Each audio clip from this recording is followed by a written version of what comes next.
This is my Necchi F35 FA sewing machine. It was manufactured in Taiwan in the early 1980s. This is considered a heavy-duty machine, but this one needs some TLC.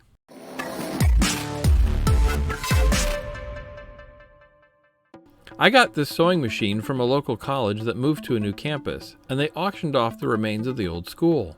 I really just wanted some steel cabinets, but ended up winning the contents of the entire costume sewing room, plus 4 other cabinets.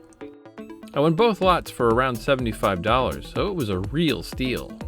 I took what I could and donated the rest to a teacher friend who works with a high school theater department. Let's look at the issues. First, the power cord is loose. And second, when it does run, the belts slip. Slips gears. So I turn it a little bit. It'll catch. Let's look at the power cord first. I made a temporary fix by wrapping a piece of electrical tape around the plug. This seems to add enough pressure to keep it in contact, but I'll probably need to replace the socket later. Let's open it up and replace the belts.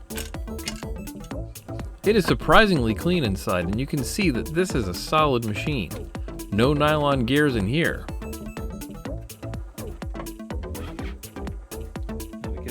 I'm not a trained repair technician, but I did find a great tutorial on how to do this. Thanks, YouTube.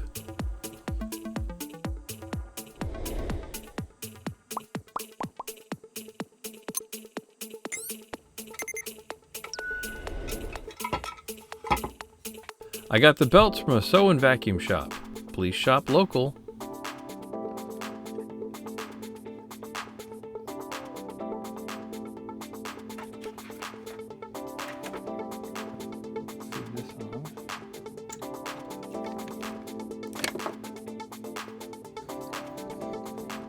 After some tweaks, the new belts are in.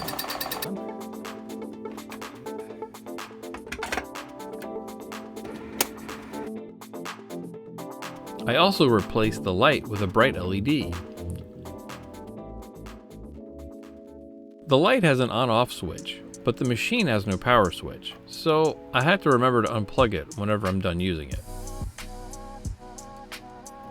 Let's thread it up and see how it does.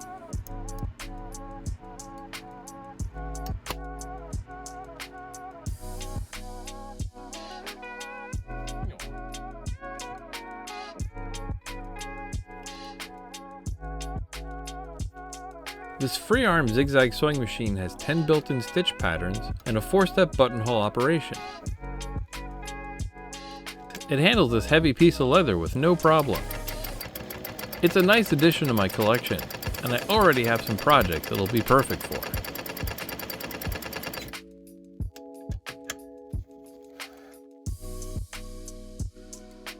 Hey, if you made it this far, thanks, you're awesome. Here's some other videos that you might enjoy. Be sure to hit the like button on your way out. It really helps the channel.